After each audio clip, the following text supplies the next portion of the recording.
Entonces, la enseñanza de esta noche justamente nos está hablando de el enfoque de nuestra atención, tiene que ver con el tipo de quietud que yo puedo llegar a alcanzar en el Señor. Te voy a decir algo, donde tú perseveras, donde está tu mente trabajando, la mente siempre está trabajando, la mente siempre está oyendo, la mente siempre está gestionando, la mente siempre está oyendo también voces exteriores o voces internas, y nosotros vagamos en nuestros pensamientos. Comenzamos a vagar a través de todos esos pensamientos que usted tiene. Si usted está enfermo, por ejemplo, sus pensamientos estarán todo el día girando en torno a cómo usted se siente, cómo es la enfermedad, quisiera aprender más de la enfermedad, quisiera que le hablaran más de esa enfermedad, quisiera que en todo momento le dieran como remedios para tal enfermedad. ¿Es así o no es así? Amén, amén.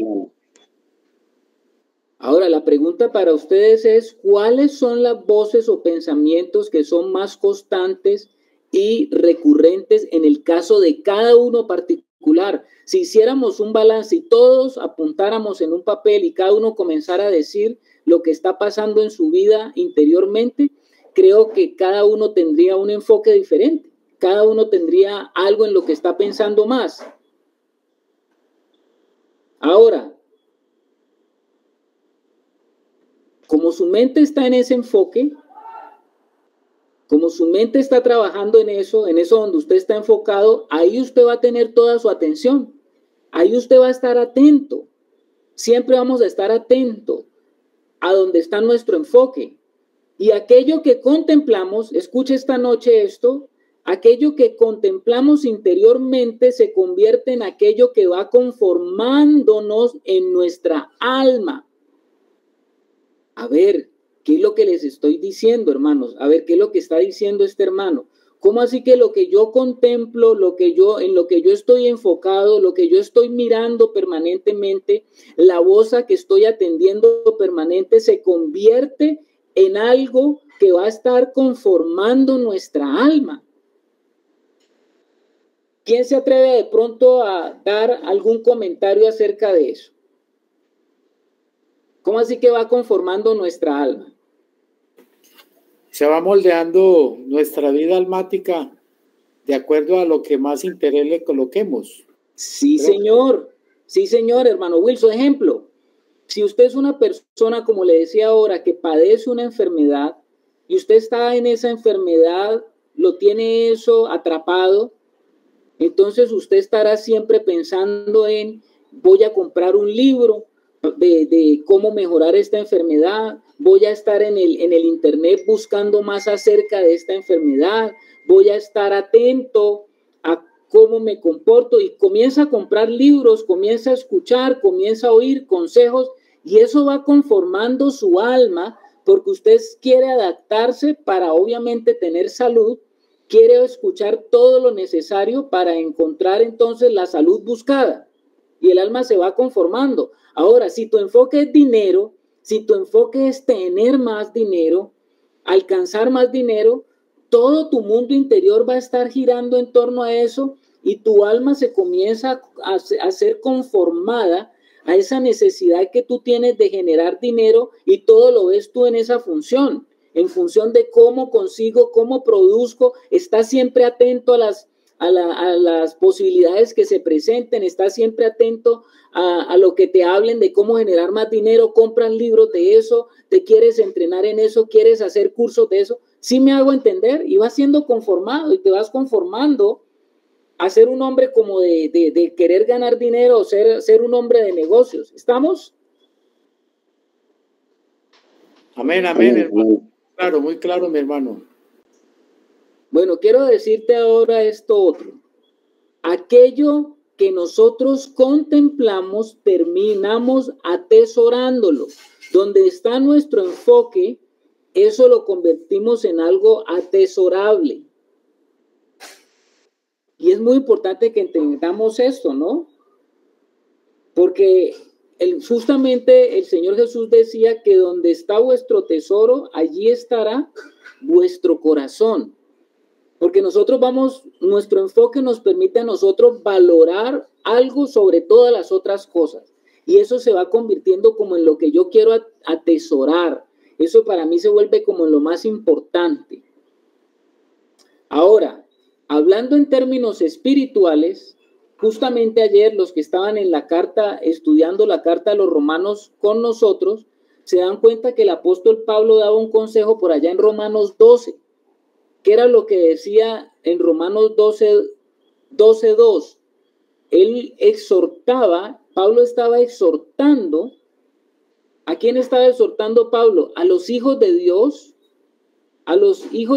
que estaban en Roma. Él los estaba exhortando a que ellos no se conformaran a este siglo. ¿Se acuerda? No, ¿qué es lo que decía Pablo allá en Romanos 12:2? Léalo, hermano Wilson, por favor. Claro que sí, mi hermano Carlos. Sí, muy interesante lo que ayer hablábamos, precisamente muy similar a lo que está tocando hoy, y que el apóstol Pablo está hablando a la iglesia. No os conforméis a este siglo, sino transformaos por medio de la renovación de vuestro entendimiento, para que comprobéis cuál sea la buena voluntad de Dios, agradable y perfecta. Bueno, ¿cuál es el consejo del apóstol Pablo? Dice, no os conforméis a este siglo. No os conforméis a este siglo. O sea, el enfoque de tu vida, debes tener cuidado dónde está enfocada tu mente, dónde está enfocado tu corazón, en qué estás enfocando tu corazón, dónde estás enfocando tus pensamientos, tus deseos, tus anhelos, tus sueños más profundos, en qué están enfocados. Porque finalmente ese hombre interior va a querer alcanzar aquello donde tú estás enfocado y se va a dirigir hacia eso donde está tu enfoque. Hacia allá se mueve tu hombre interior.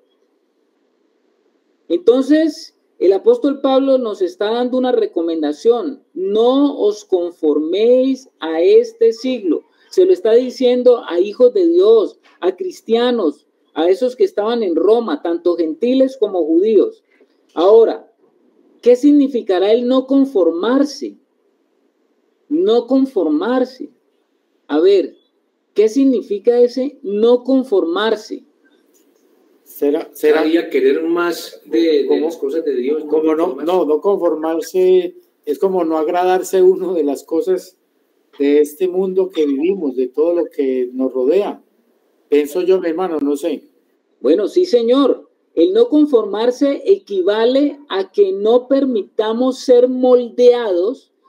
Cuando usted dice, voy a hacer esto conforme, usted coge una plastilina, vamos a decir así, y usted ve una taza ahí de un pocillo y dice, voy a hacer de esta plastilina, voy a hacer una tacita igual a esta, voy a hacer conforme a esta taza, voy a hacer con esta plastilina una igual.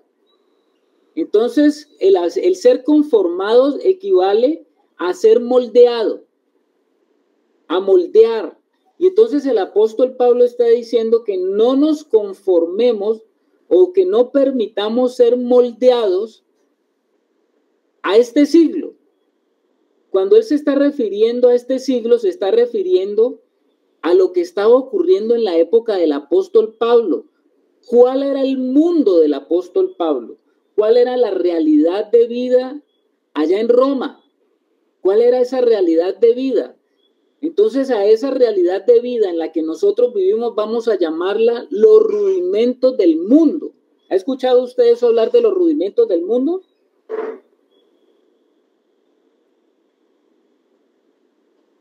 ¿Sí lo ha escuchado o no lo ha escuchado? Dicen que no acá, mi hermano. Sí, hermano. Los invito a usted a que vaya a Gálatas 4:3. Gálatas 4:3.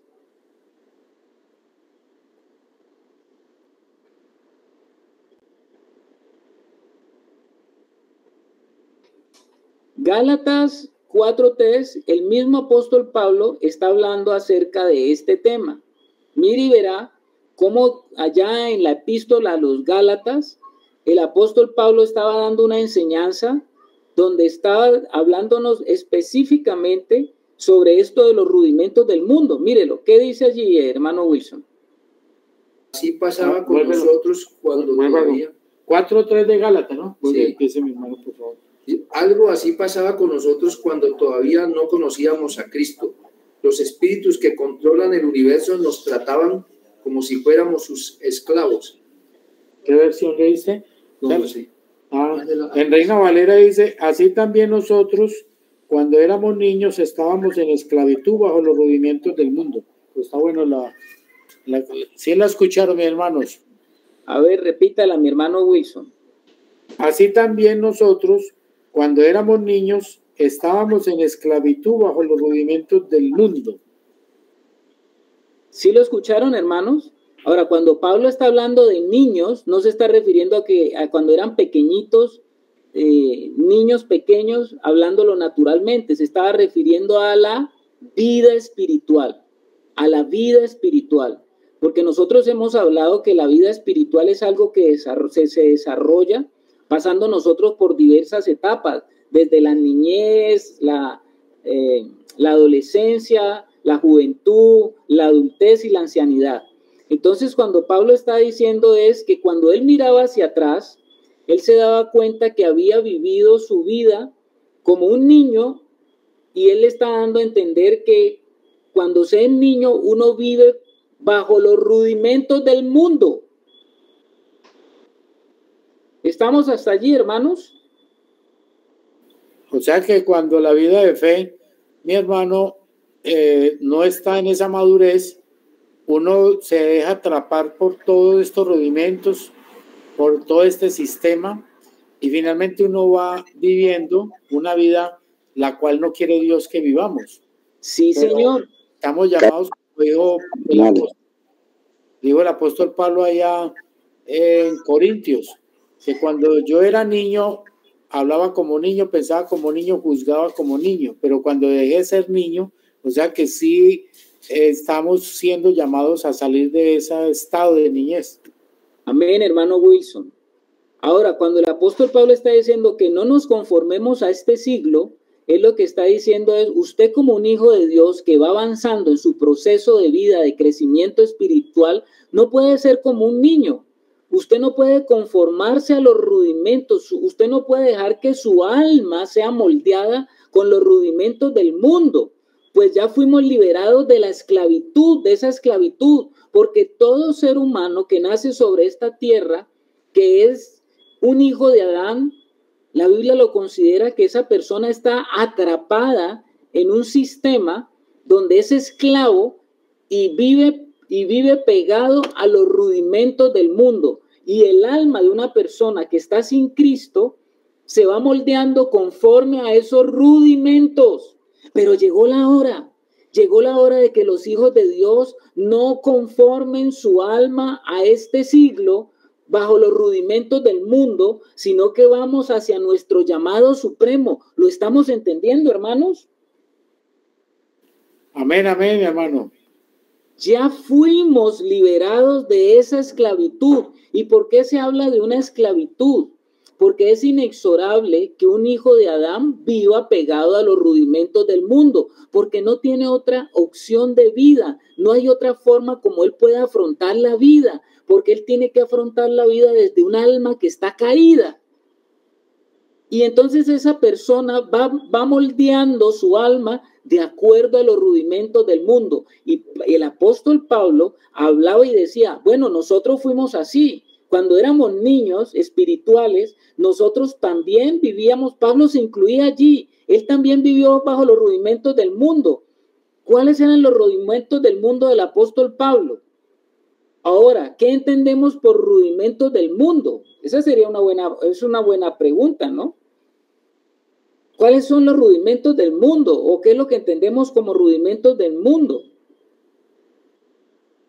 Es una pregunta para todos los de la sala. ¿Usted nos ha preguntado cuáles son los rudimentos del mundo? Está bueno eso, hermano. El hermano lo había leído en otra versión. No sé si es el sistema de pensamiento de las gentes. Si quiere, vuelvo y lo leo. Sí, claro. Léalo ahí. Dice, algo así pasaba con nosotros cuando todavía no conocíamos a Cristo. Los espíritus que controlan el universo nos trataban como si fuéramos sus esclavos.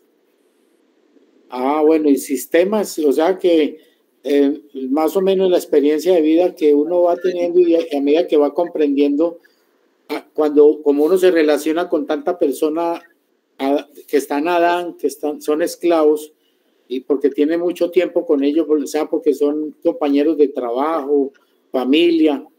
Entonces, todo eso puede ir permeando en la vida del cristiano y ya el cristiano comienza más a hablar como un carnal o una persona sin el Señor que como un cristiano. Por eso me parece tan importante mantener esa vida dentro del pueblo de Dios, esa comunión, todo esto de estar recibiendo para uno darse cuenta que tenemos que guardar nuestro corazón de todo ello, mi hermano. Entonces, creo que el rudimento sería como el sistema, hermano. Sí, señor.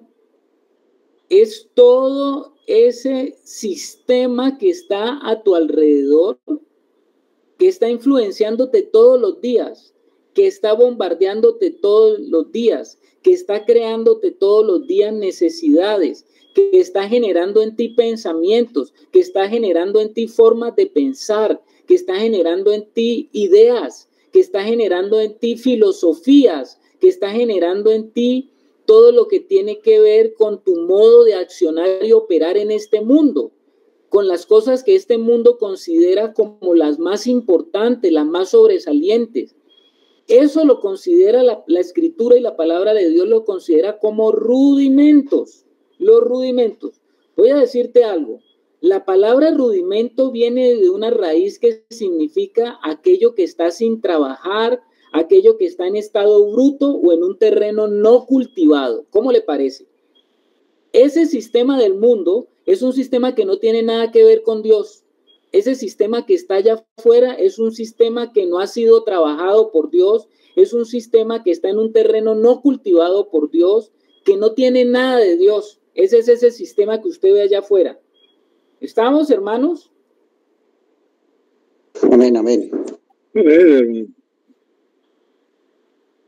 Entonces, dice el hermano Aldemar, perdón, que está aquí. O sea que está en algo inhóspito, ¿qué, hermano?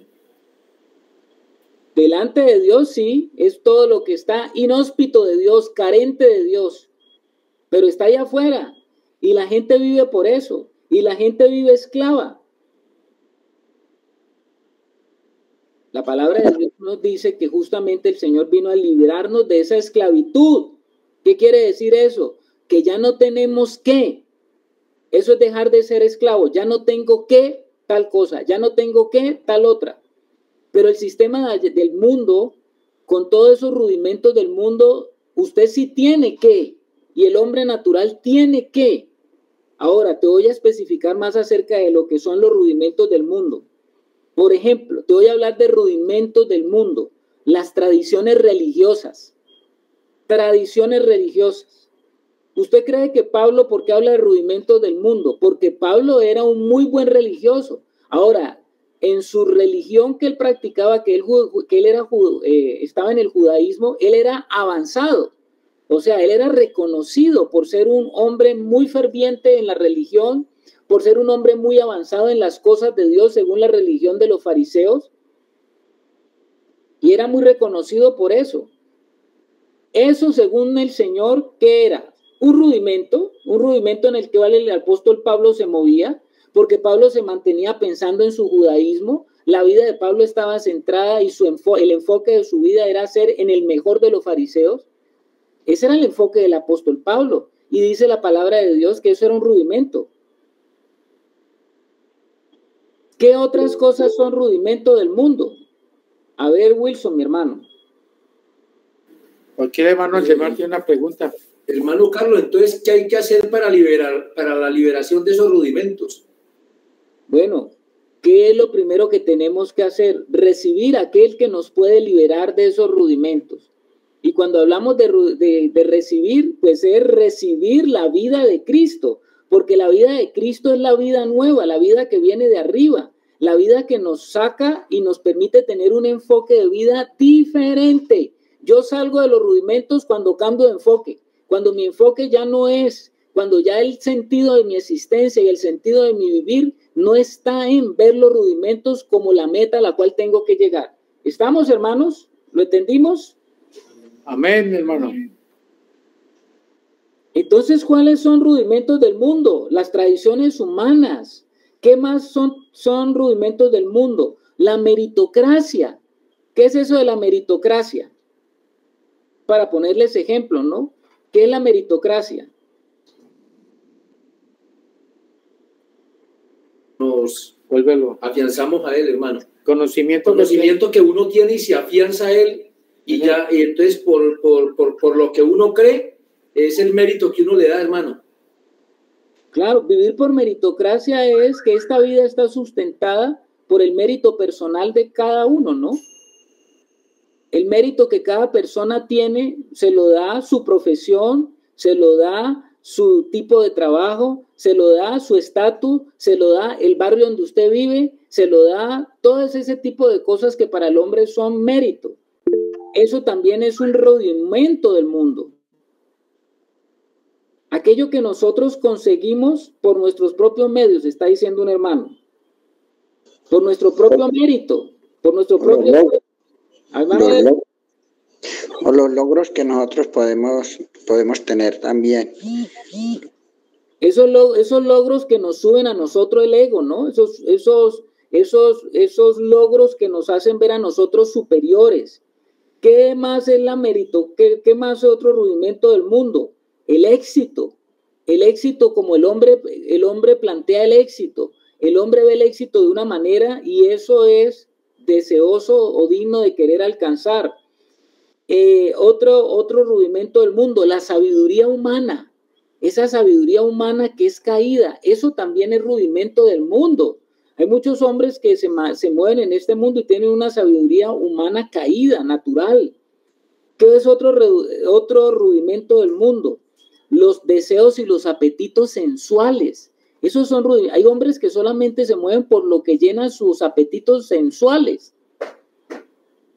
Si eso es lo que te mueve a ti, si eso es lo que te hace a ti vivir la vida, si eso es lo que te hace encontrar el enfoque de tu vida, eso es un rudimento. El individualismo, el materialismo, la escasez, la vanidad, todos esos hacen parte de los rudimentos del mundo. Hay un gran listado, te estoy hablando solamente de algunos. ¿Sí estamos, hermanos? Amén, amén, hermano. Parte, ¿no, hermano? Diga lo que no lo escucharon. ¿Cómo, hermano? El excentricismo también forma parte de esos rudimentos, mi hermano. Claro que sí, mi hermano. El ser una persona excéntrica que está llamando la atención sobre sí mismo, eso hace parte de los rudimentos del mundo. Porque el mundo busca todas este tipo de cosas para que usted sobresalga y esté en un lugar alto y usted tenga ventajas sobre otras personas. Eso se le conoce como rudimentos del mundo. Ahora, la gran pregunta para ti es, ¿con cuántas de estas cosas nos mantenemos ocupados y preocupados? Es una pregunta para ustedes, hermanos. ¿Con cuántas de estas cosas cuánto no nos mantenemos nosotros ocupados y preocupados por, como decía el Señor, qué vestiremos? ¿Qué comeremos? ¿Se acuerda que el Señor Jesús hablaba de eso? ¿Con cuántas de esas cosas nos mantenemos preocupados porque queremos alcanzar ese tipo de cosas y vivimos y queremos vivir solamente? No estoy diciendo que no sean importantes, sino que comenzamos a tratar de vivir nuestra vida enfocada en esas cosas solamente. ¿Estamos? Amén. Amén, amén. Pero aquí estamos queriendo entender que lo que el apóstol Pablo estaba diciendo era verdad. ¿Qué es lo que Pablo le está diciendo a los hijos de Dios? No se conformen, no dejen que su alma sea como una plastilina que se deja imprimir por todos esos rudimentos del mundo que están allá afuera y que esos son los que comienzan a marcarlo a usted para que usted se sienta verdaderamente una persona importante, una persona valiosa, una persona que está en lo mejor. Esos rudimentos del mundo son los que nos hacen sentir de esa forma. ¿A quién? Al hombre caído, al hombre natural, al hombre que está en Adán. Esas son las promesas que el enemigo ha entregado al hombre, de que haciendo todas esas cosas, fijando y enfocándose en esas cosas, va a lograr entonces alcanzar todas aquellas cosas que son necesarias en este mundo. Pero la Biblia le llama a eso los rudimentos del mundo. ¿Cuántos de nosotros todavía nos mantenemos todavía ocupados y preocupados por estas cosas? Digo ocupados y preocupados, póngale cuidado, ocupados y preocupados, que esto es el enfoque interior.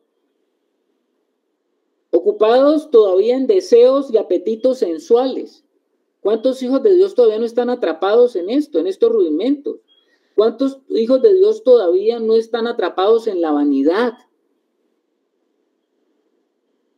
¿Cuántos hijos de Dios todavía no están atrapados porque quieren encontrar valor a su vida por la meritocracia? Para que les digan que ha hecho o ha alcanzado muchas cosas que son importantes y que le suben su autoestima, ¿no? Esto de la autoestima también hace parte de los rudimentos del mundo. Ahora, ¿qué les quiero decir, hermanos? El evangelio que tú recibiste, el evangelio que hemos recibido es muy importante y es fundamental para ayudarnos a terminar con esta esclavitud. ¿Cómo así? ¿Cómo así, hermano? El evangelio que hemos recibido es fundamental para terminar con esta esclavitud. Hoy tendríamos que preguntarnos, ¿cuál es el evangelio eficaz? Porque todos los que estamos aquí, alguien nos compartió alguna vez el evangelio y recibimos un evangelio. Pero ¿cuál es el evangelio eficaz? Le hago esa pregunta a ustedes. ¿Cuál es el evangelio eficaz? Dice acá el hermano Aldemar, el que se ciña las escrituras. Ok.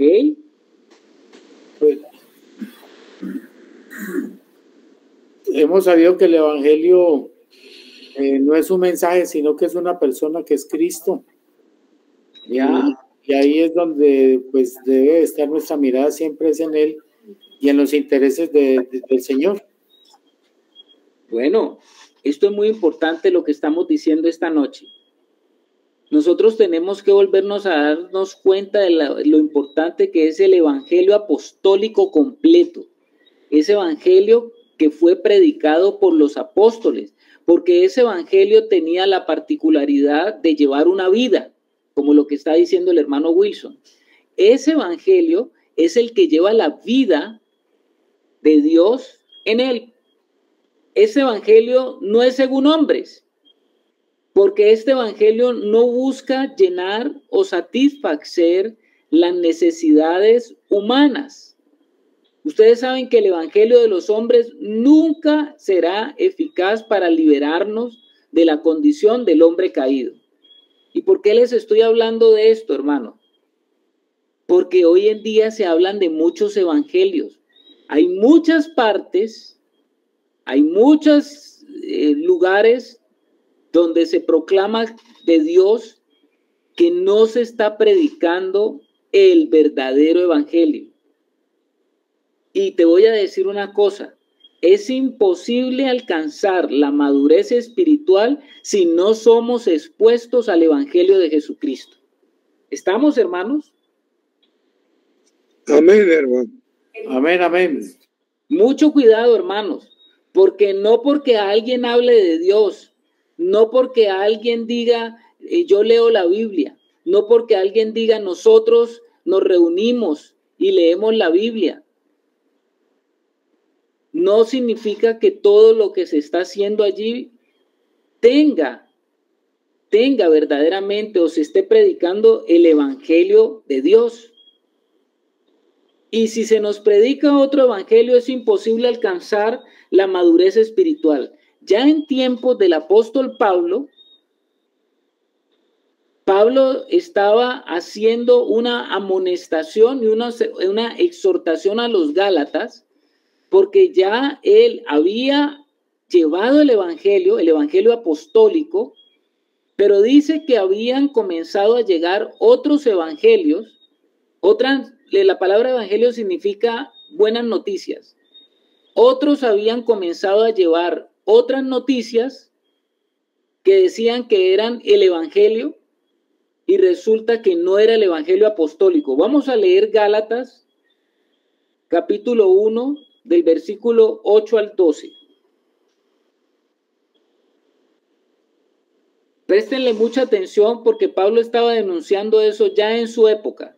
Y si eso fue en la época del apóstol Pablo, usted ya se podrá imaginar cómo es en nuestra época, donde hay en este momento tantos evangelios. Gálatas 1, hermano. Gálatas capítulo 1, versículo de 8 al 12. Si quiere lo leo. Del 8 al 12, lo habla el hermano Aldemar.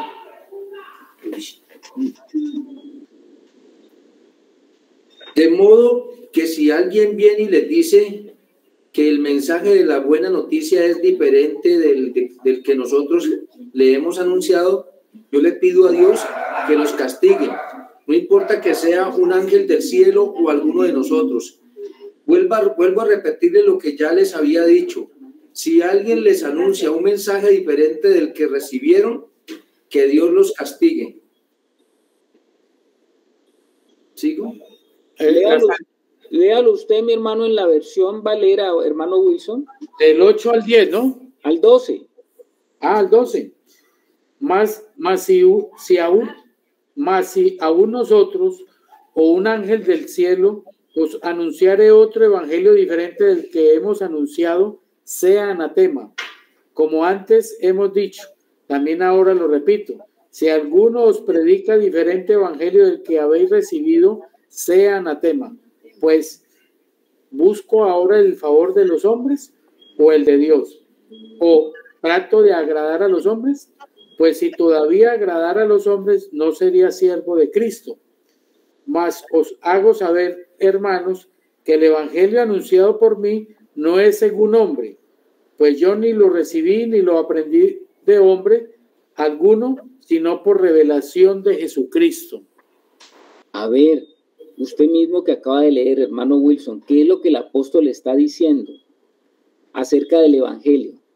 Ahí está el apóstol Pablo advirtiendo a la iglesia de los Gálatas que tuvieran ese discernimiento y les está mostrando realmente de que sí hay otras noticias que desvían y sustituyen el Cristo que ellos predicaron y el cual en ellos se movieron y vivieron. O sea que nosotros podemos ser atrapados también por ese evangelio falso que no, en realidad, como dicen, no es que exista otro, sino hay quienes lo pervierten y que eso nos lleva a finalmente a sustituir a Cristo por otras cosas que realmente no nos van a llevar a una edificación y a un crecimiento en la vida de fe. Él está hablando cuando habla de anatema, pues sean malditos, o sea, y aún él mismo se pone como en primera persona, más si aún nosotros o un ángel del cielo. Está hablando, por ejemplo, hemos conocido que hay una iglesia, una corriente religiosa que un ángel se le apareció no me acuerdo el nombre de este hombre que ha arrastrado un montón de personas hacia esa corriente y que le reveló y que le mostró algo, lo cual está llevando a la gente hacia la misma persona, hacia el mismo predicador. Pero Pablo fue un hombre que predicó a Cristo y lo vivió y dio luz y expresó esa vida de Cristo, y eso es lo que él dice. Ellos han predicado el evangelio verdadero que es Cristo en la vida de las personas, mi hermano. Sí, señor. Fíjese usted, hermano, que ahí dice justamente Pablo, como dijo el hermano Wilson ahí en el versículo 7 de Gálatas capítulo 1, dice, no que haya otro evangelio, ¿no? Sino que hay algunos que os perturban y quieren pervertir el evangelio de Cristo. Y ahí es donde él dice, mas si aún nosotros o un ángel del cielo os anunciare otro evangelio diferente del que os hemos anunciado, sea anatema. ¿Sí se da cuenta usted, hermano? ¿Cuál es el evangelio que usted puede ir dándose cuenta que tiene que ser predicado? En muchos lugares se habla de Dios, en muchos lugares se habla de Jesucristo, pero no se lleva el evangelio de Jesucristo. Y cualquier otro evangelio que no nos enfoca, oiga que estamos hablando esta noche de enfoque, estamos hablando del enfoque. ¿Cuál es el enfoque de tu atención? Cualquier otro evangelio que no nos enfoca en Jesucristo, según lo que está diciendo el apóstol Pablo, es de maldición para tu vida. Cualquier otro mensaje, cualquier otro evangelio, cualquier otra noticia, cualquier otra predicación, cualquier enseñanza que no nos enfoque en Jesucristo es de maldición para tu vida. ¿Estás oyendo, hermano? Amén, amén. El hermano dice aquí, ¿cómo es que dice usted? Que por lo tanto, si no son bajo esas condiciones, entonces es anatema, está perdido, está maldito. Sí, señor. Sí, señor. Hoy en día nosotros sabemos que no se está llevando a la gente al verdadero evangelio apostólico, que es llevar la vida del Señor. Se está llevando es un evangelio de humanista, un evangelio humanista basado en la necesidad del ser humano, basado en lo que a mí me va bien, si te va bien, si vienes con Dios te va a ir bien, vas a ser feliz. Eso es lo que se está buscando un evangelio que te parezca a ti atractivo, que sea chévere, que qué bueno estar allá. Ese es el tipo de evangelio que se está predicando, pero no se está predicando el evangelio que te enfoca donde tienes que estar enfocado. Cualquier otro evangelio que no nos enfoca en Jesucristo es de maldición para tu vida. Hoy hay muchos evangelios que siguen llevándonos a la mayor cautividad, a la mayor esclavitud y a la mayor condenación. Hay muchos evangelios, hay muchos que dan mensajes que siguen llevándonos a mayor cautividad y a mayor esclavitud, por lo tanto, mayor condenación. Y usted va a decir, pero ¿cómo? Si me están hablando de Dios, pero ¿cómo? Si me han dicho que son cristianos y que hablan de Dios. Lea usted Mateo 23:15.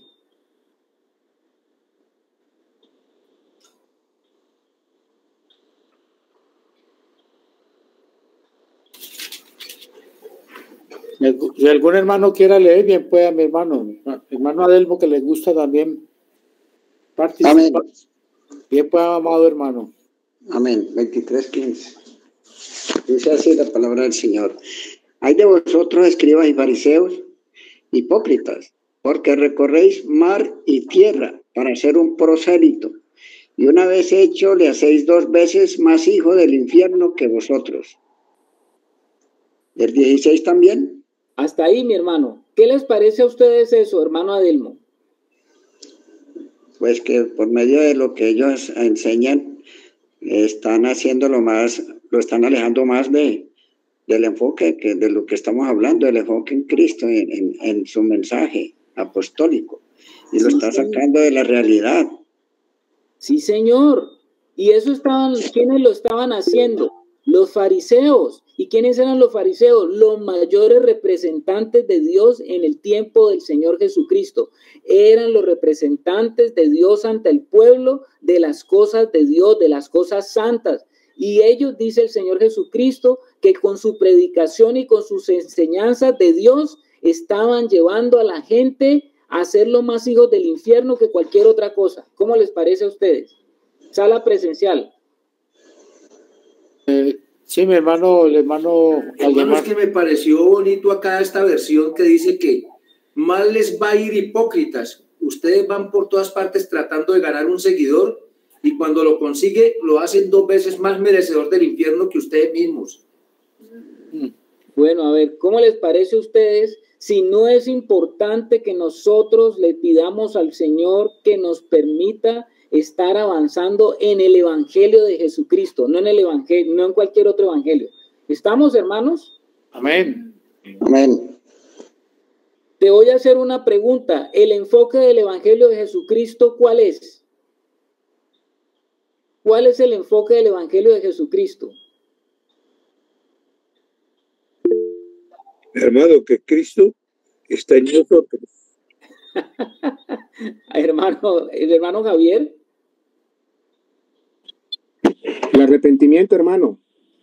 A ver, arrepentimiento, dice el hermano Javier Sepúlveda. ¿Cuál es el enfoque del Evangelio de Jesucristo? Hermanos, a ver, el hermano José Manuel. Pues mi hermano, no es el sacrificio de nuestro Señor, o sea, la salvación a través de la fe en el sacrificio de nuestro Señor. Bueno, hermana Mónica. A ver, el hermano John Freddy. Bueno, buenas noches. También, sí, la salvación. El enfoque del Evangelio es la salvación, ¿no? Bueno, hermanos. ¿Qué dicen los de la sala presencial, los hermanos? ¿Cuál es el enfoque del Evangelio de Jesucristo?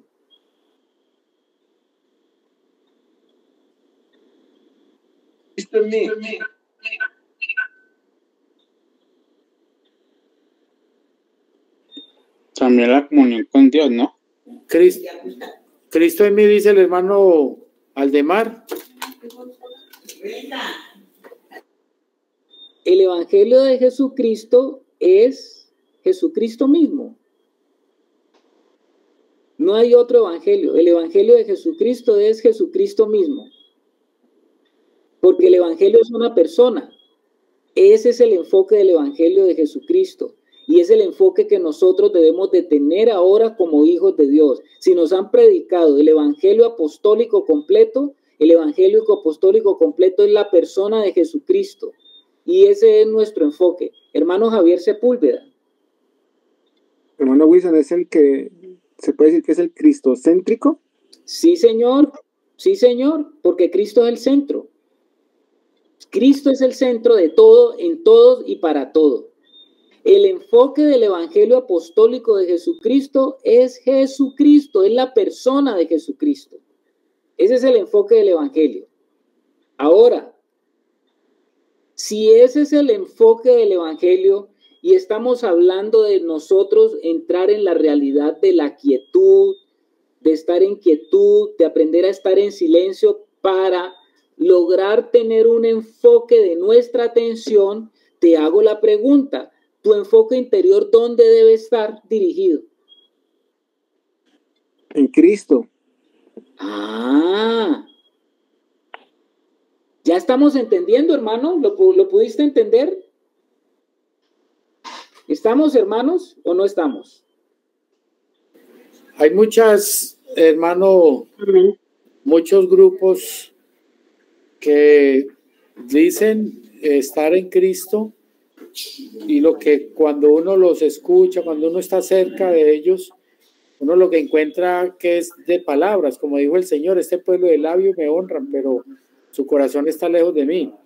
O sea, también el engaño es porque hay muchas iglesias que hasta el nombre se lo colocan, Iglesia de Cristo, y eso no significa realmente que sí están en Cristo.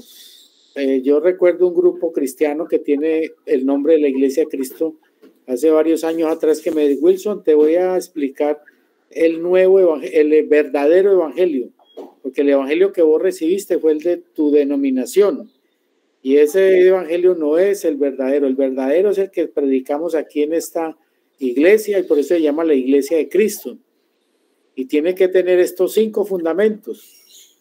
Entonces, no eres cristiano porque tú tienes un evangelio falso, y para poder ser un verdadero cristiano tienes que bautizarte aquí en la iglesia aceptando este verdadero evangelio con estos 5 fundamentos. Entonces, pueden hablar muy parecido a lo que estamos hablando en esta noche, pueden decir de la misma manera con las citas bíblicas como leímos en Gálatas, pero no están reflejando esa vida.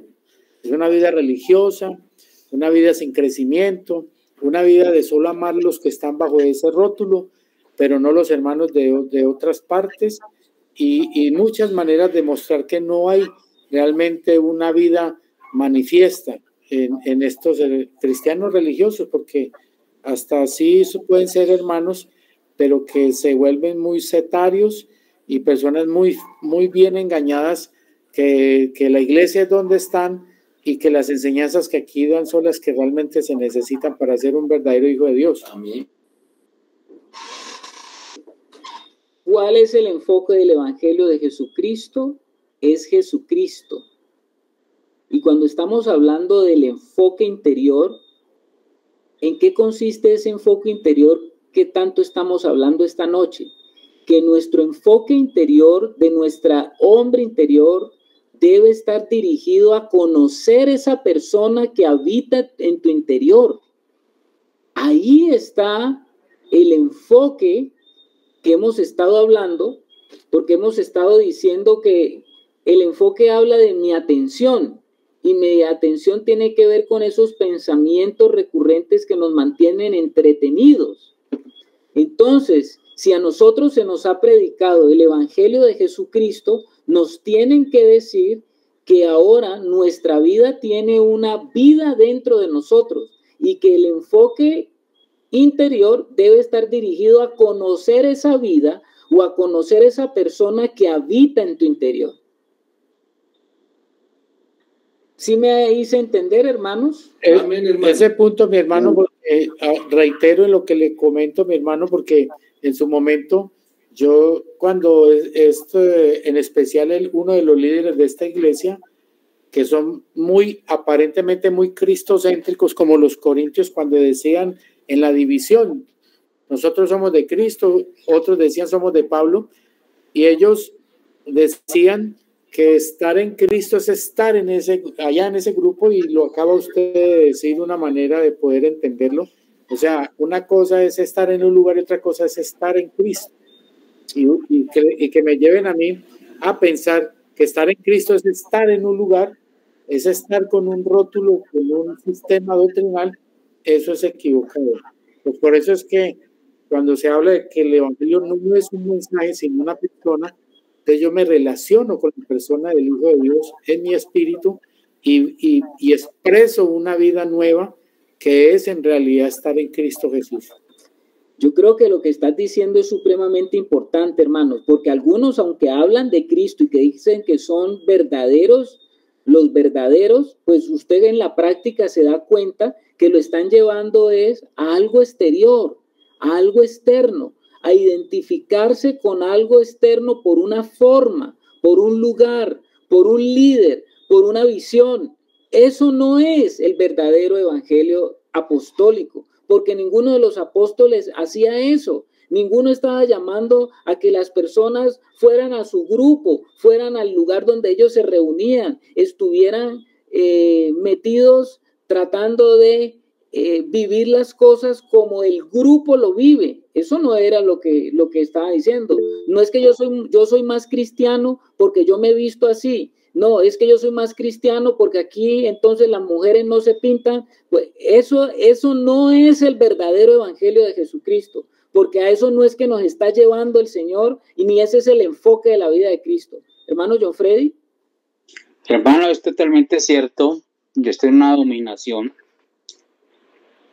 Y era tanto el enfoque en esa líder que era lo que ella dijera. Sí, a pesar de que ella decía que ella era la intérprete de lo que Dios quería. Pero en sí, cuando ella asistía a un evento, iban porque estaban centrados, era en esa líder o en ese líder, y pierden totalmente el enfoque del verdadero evangelio que estamos hablando hoy, que es Jesucristo. Dejan de tener el enfoque principal, que es Jesucristo, por obedecer lo que solamente dice ese líder, y ahí es donde ya prácticamente se pierde lo que Cristo quería. Hermano John Freddy, muchas gracias, porque nos das otro ejemplo de la vida práctica, ¿no?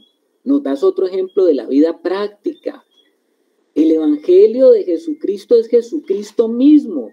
Y si hay algo donde tenemos que estar enfocados, no tiene nada que ver con las cosas de afuera, de en cuántos países estamos, de en cuántos lugares estamos, de cómo hemos crecido, de la persona más importante. Eso no es lo más importante. ni como decía el hermano Wilson, ni los que nos reunimos aquí somos los verdaderos. Si usted sigue estas normas y esta cultura que nosotros tenemos, eso es lo verdadero. Te están quitando el enfoque, mi hermano, porque el enfoque es la vida que está dentro de ti, la vida de esa persona que habita en tu interior. Ahí es donde tú tienes que comenzar cada día a centrar más el enfoque tuyo, porque nosotros somos regenerados por Dios. Oiga lo que voy a decir, hermano, préstele atención a esto, apúntelo si quiere. Nosotros somos regenerados por Dios para que podamos, ser renovados. Y la renovación nos permite ser transformados y la transformación es para ser conformados. ¿Lo entendiste? Te lo voy a repetir otra vez. Dale, que sonó como a trabalengua, hermano. Somos regenerados por Dios para que podamos ser renovados. Y la renovación nos permite ser transformados. Y la transformación es para ser conformados.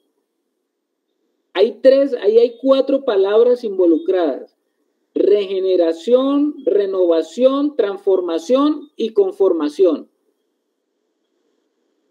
¿Quién me desenreda eso? A ver. Ay, sí. Regenerar porque tenemos una vida donde no reconocemos todavía quiénes somos. Transformación porque tenemos que dar ese cambio en una nueva vida de Cristo. Y las otras 2, ¿cuáles son, hermano? Transformación, renovación. Renovación y ya también se me olvidó. Conformados. Conformación. Acuérdese. Conformación. ¿Cómo es? ¿Qué es lo que Dios nos da a nosotros? Renovación, transformación, conformación y ¿cuál es la otra, mi hermano? Renovación ya lo viste, pero en el orden. Vamos en ese orden. Ajá. ¿Qué es lo que Dios hace por nosotros? Nos regenera. Primero regenerar. Regeneración. Nos regenera. ¿Qué significa regenerar? Nacer de nuevo. Nacer de nuevo. De modo que si alguno está en Cristo, nueva criatura es. Las cosas viejas pasaron, todo es hecho nuevo. Bueno. ¿Quién hace eso? Dios. Somos regenerados cuando nosotros recibimos la vida del Hijo. Ahora, Dios permite la regeneración para que podamos ser renovados. Mientras que la regeneración es un proceso, y eso lo hablamos ayer en Romanos, la regeneración es un proceso que se da ¿dónde? En tu espíritu. El espíritu del hombre. En el espíritu del hombre se nos da una nueva vida, una nueva manera de relacionarnos con Dios porque somos nueva criatura y eso comienza en el espíritu. Pero esa regeneración nos permite a nosotros ser renovados. ¿A dónde se da la renovación?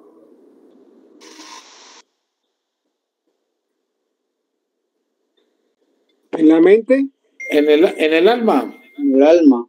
En el alma, cuyo principal agente es la mente, por supuesto.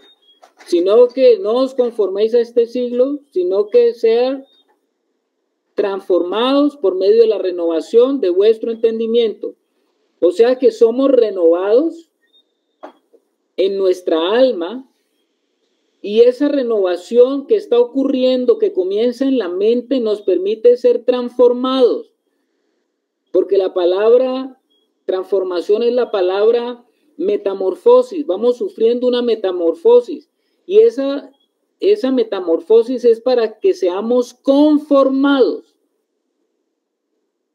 Ya no nos conformamos de acuerdo al mundo. No os conforméis a este siglo. No nos conformemos de acuerdo a los rudimentos del mundo, sino que ahora ¿cómo nos estamos conformando? ¿A qué nos estamos conformando? A la imagen de Cristo. Amén. ¿Sí lo entendieron, hermanos? Amén. Ahora sí, un poco más, sí. Dios desea que seamos conformados a la imagen de su Hijo. Dios hizo al hombre a su imagen conforme a su semejanza. Eso es lo que dice la Escritura, ¿no? Esa es la verdadera conformidad. Antes nosotros, según los rudimentos del mundo, nos conformábamos con las cosas de afuera. Nuestra alma se conformaba a las cosas de afuera, se moldeaba a las cosas de afuera. Pero ahora el Señor nos está diciendo, no, ya no conformes tu alma a lo que está afuera, a los rudimentos del mundo. Ahora conforma tu alma a lo que viene de arriba, porque el que está dentro de ti, Él está causando la transformación para que seas conformado a la imagen de Él. ¿Estamos, hermanos? Amén, amén. Amén, hermano. Por eso es tan importante que pongamos nuestro enfoque en el que está dentro de nosotros, porque cuando lo miramos a Él, que está dentro de nosotros, vamos siendo transformados por medio de la conformación al que está dentro de nosotros. John Freddy. Hermano, qué importante este tema, y hay un punto que quiero añadir, es entre la diferencia entre alma y espíritu. Sí. Porque ahora ya también estuve escuchando a un hermano que está haciendo un estudio cronológico desde Génesis, y hay algo que a mí me llamó la atención, que interpretó el alma y el espíritu ser lo mismo. Y mire la gran importancia que tiene el espíritu y la parte que conforma el alma. Son dos cosas totalmente diferentes. ¿O estoy equivocado? No, sí, señor. Hay hermanos que todavía piensan que el alma y el espíritu es lo mismo, y no, señor. La Escritura hace una clara diferenciación, y por eso nos habla de los procesos que suceden en el espíritu y de los procesos que suceden en el alma. El alma de nosotros es renovada y nuestro espíritu es regenerado, y son dos cosas diferentes. Y si usted no tiene esa diferencia, a través de la Escritura se va a encontrar con muchos problemas y va a tener muchas situaciones que no va a poder entender. Entonces lo que dice el hermano John Freddy es cierto. Por eso somos tripartitos. Sí, señor, somos hechos a imagen conforme a la semejanza. Dios es trino, perdón. Amén. Dios es trino. Nosotros también somos tres en uno. Ese es lo que llama el otro evangelio, lo que el hermano estaba escuchando. Bueno, no de pronto el otro evangelio, pero sí un pequeño falta de entendimiento en algo. Falta de entendimiento. Pero no importa. ¿En qué sentido? Bueno, eso no nos va a llevar al error garrafal, pero sí vamos a tener mucha confusión, sobre todo cuando vemos la salvación. Hermanos, el enfoque de tu atención, ¿dónde debe estar centrado? Le pregunto a ustedes, ¿dónde está el enfoque de tu atención ahora? Cristo. ¿Y dónde está Cristo? En mi espíritu. Exactamente. No, ya con eso me doy bien servido, hermano. Acabemos allí porque...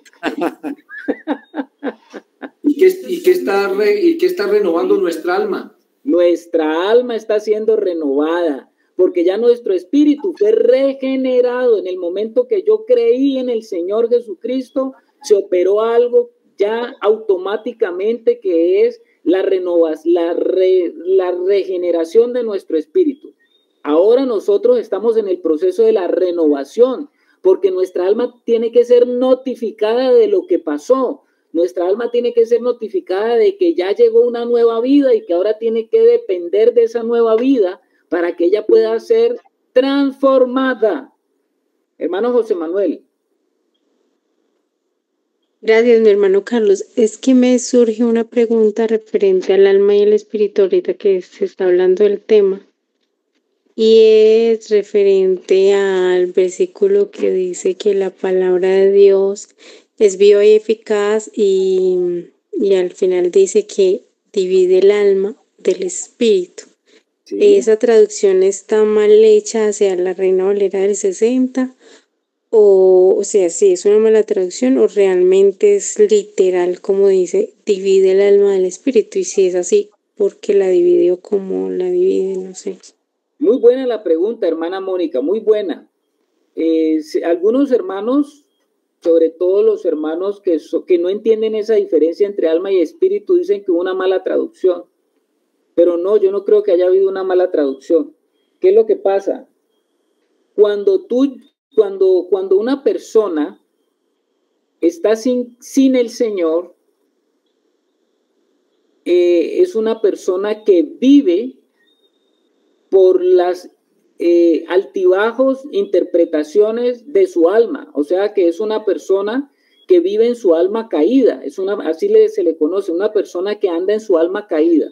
El espíritu de esa persona está muerto para Dios y está, digamos, sujeto a esa alma, mezclado en esa alma, y esa persona no discierne qué es del espíritu o qué es del alma. Pero cuando una persona llega a Cristo, en la medida que va esa persona caminando en el Señor y va siendo transformado, la espada de la palabra va generando una separación entre lo que es del alma y lo que es del espíritu. Y entonces ya usted va a poder decir de dónde viene eso, de dónde están viniendo esas cosas, de mi espíritu o de mi alma. Y esa es la separación que hace la palabra de Dios en la medida que tú estás viviendo en la transformación del evangelio, que es Cristo. ¿Sí estamos, mi hermana? Amén.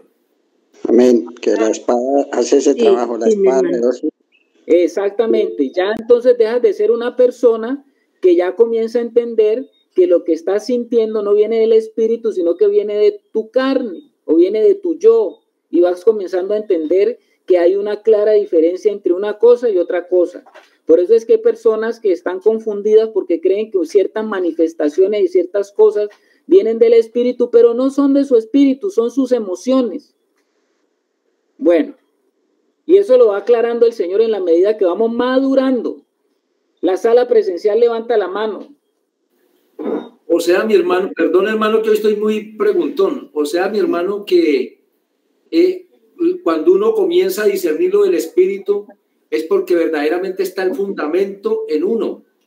No veo otra cosa más posible, hermano. Cuando ya está el fundamento en uno es que el espíritu comienza a mostrarle, porque de lo contrario no ve uno sino las cosas del mundo, las cosas fáciles. Bueno, sí, está bien, mi hermano Aldemar, así es. Estamos tratando hoy el punto segundo acerca de la quietud y del silencio. Si no hay un enfoque de atención, estaremos navegando en una cantidad de pensamientos recurrentes que nos mantienen entretenidos. Así seamos hijos de Dios. ¿Cuál es el enfoque de nuestra atención? Al Cristo, al Hijo de Dios que ahora está y habita en nuestro interior, allá en nuestro espíritu. Nuestro enfoque está ahora dirigido a encontrarlo a Él en nuestro interior, a descubrirlo a Él en nuestro interior y a adorarlo en nuestro interior. ¿Te das cuenta ahora sí? Porque ahora es el tiempo de los verdaderos adoradores en espíritu y en verdad. Porque cuando lo encuentras, porque cuando lo descubres, lo comienzas a adorar. La verdadera adoración que es del espíritu. ¿Estamos, hermanos? Amén. Amén. En el lugar secreto. Allá en el lugar secreto. Muy bien, hermano Adelmo. Y entonces cuando comenzamos a encontrar al Señor dentro de nosotros, cuando lo estamos allá en nuestro interior, comenzando a tener esa preciosa comunión, avanzando en esa comunión, creciendo en esa comunión, ya dejamos de hablar mucho de sí para nosotros mismos.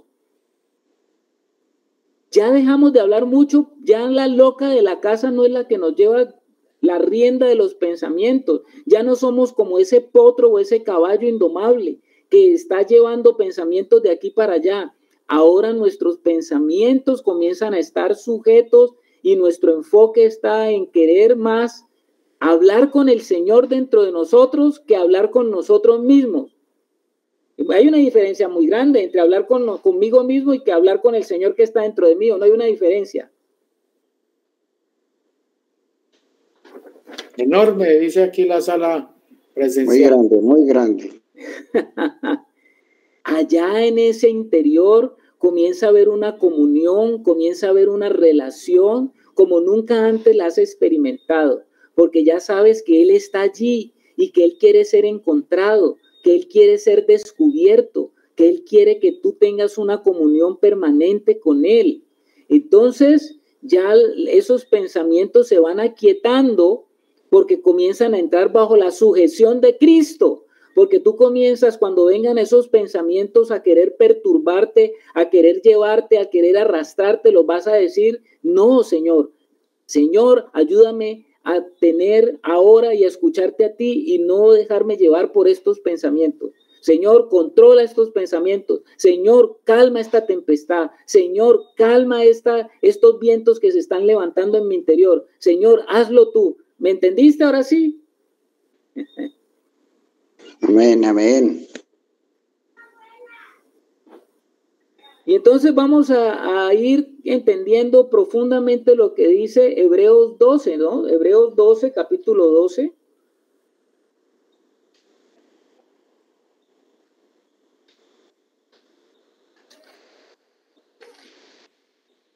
Vamos allá, Hebreos 12, hermanos.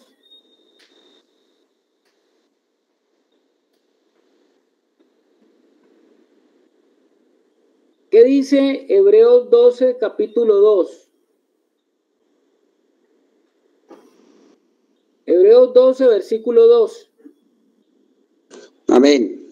Puesto los ojos en Jesús, el autor y consumador de la fe, el cual, por el gozo puesto delante de él, sufrió la cruz, menospreciando el oprobio, y se sentó a la diestra del trono de Dios. Y el versículo 3, hermano Adelmo. Considerad aquel que sufrió tal contradicción de pecadores contra sí mismo, para que vuestro ánimo no se canse hasta desmayar. Amén, hermano. ¿A dónde tiene que estar puestos nuestros ojos? En Jesús, el autor y consumador de nuestra fe. En Jesús y no en nosotros. Exactamente. ¿Y dónde está Jesús ahora?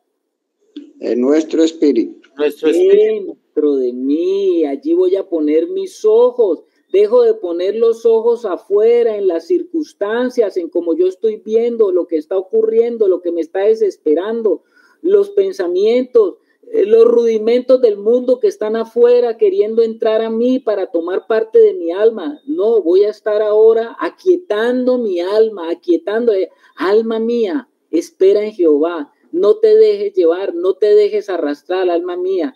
Invoco el nombre del Señor para yo entrar en esa presencia de Él y para poner los ojos en Él, porque Él es el autor y consumador de la fe. Puesto los ojos en Jesús, el autor y consumador de mi fe, y así mi fe se va fortaleciendo, porque voy a estar atento a lo que el Señor está haciendo allí, lo que quiere decir, lo que quiere mostrar, lo que quiere expresarme, a dónde me quiere llevar, qué es lo que Él me quiere mostrar con todas las circunstancias que se están viniendo, con todas las circunstancias alrededor que están pululando, con toda la, como le decía ahora, con todo lo que se está arrastrando de afuera que quiere impulsarme y moverme adentro. Pero si yo estoy parado en la roca, si yo estoy puesto con la mirada en Él, mi mente no es como la loca de la casa. Mi mente va a estar presta más bien a rápidamente entrar en la quietud y el silencio para escuchar la dirección y el consejo oportuno que necesito. Y esa es una práctica que tenemos que estar ejecutando, ese es un ejercicio que tenemos que estar ejecutando para que cada que venga la situación difícil, más rápido respondamos, no al estímulo exterior, no a lo que está pasando, sino a ir allí al Señor. ¿Estamos, hermanos? Amén. Amén. Amén. Bueno, yo no sé si te parece importante esto que estamos viendo. Claro que sí, mi hermano. De mucho valor. Bueno. Entonces ahora comencémoslo a practicar. Si es de mucho valor. Amén. Que no sea como que, uy, sí, qué bueno, mire, eso de hacer ejercicio es bueno porque le ayuda a uno a mantener la salud, porque cuando usted hace ejercicio, entonces va a mejorar en muchas partes la figura, pero entonces, bueno, vaya del primer paso, salga mañana mismo a trotar, o hacer la primera caminata. ¿Sí me hago entender lo que estoy queriendo decir, hermanos? Amén. Claro, no se justificará el oidor olvidadizo, sino el hacedor de la palabra del Señor. Bueno, entonces, si yo creo que ya entendimos esto, hermanos, por lo menos hemos visto otro punto que tiene que ver con la quietud del alma y el silencio. Y este tiene que ver con el enfoque de tu atención. ¿Dónde tienes tú enfocada tus pensamientos? ¿Dónde está tu mente? ¿Dónde están navegando tu mente? ¿Cuál voces estás oyendo? ¿No estamos vagando en nuestros pensamientos o estamos dejando que nuestra mente vague por allí constantemente y recurrentemente en cosas que no son las que Dios y las que el Señor quiere ni ha programado? Donde está nuestra atención está nuestro enfoque. Aquello que contemplamos se convierte en aquello que va conformándonos allá dentro en nuestro interior. Y aquello que contemplamos terminamos atesorándolo. Si tú comienzas a contemplar al Señor, ¿qué pasa si comienzas a contemplar más al Señor que está dentro de ti? ¿Sabes qué pasa? ¿Se va convirtiendo en qué? Si estoy diciendo que aquello contemplamos terminamos atesorándolo, si yo estoy más contemplando al Señor, ¿en qué se convierte el Señor para mí? En lo más atractivo, lo disfruto, lo expreso y en realidad uno es luz porque la luz está en nosotros y lo que más alimentemos, pues vamos a más a mostrar, ¿no? Es lo que más vamos a disfrutar. Si yo contemplo más al Señor, termino considerando a Él como mi gran tesoro. Él es mi tesoro, porque lo que yo contemplo, si lo termino atesorando, si yo lo contemplo más a Él, Él se convierte en mi verdadero tesoro. Y entonces va a ocurrir que donde está tu tesoro, ¿qué estará allí? Tu corazón. Tu corazón. Entonces, ¿dónde tiene que estar tu corazón?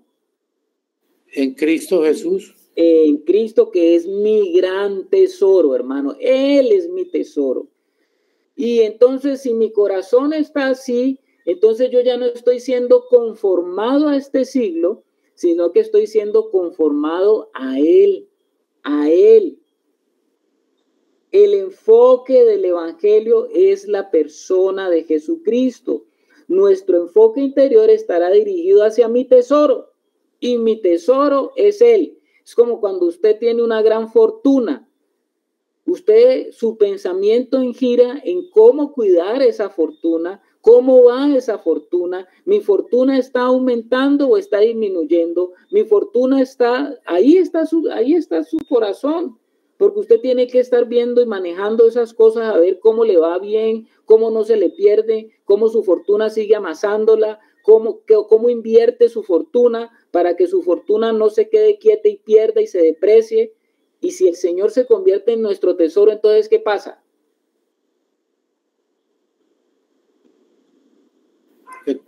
Que todo el pensamiento, dice tú, conservará en completa paz que cuyo pensamiento en ti persevera, porque en ti ha confiado.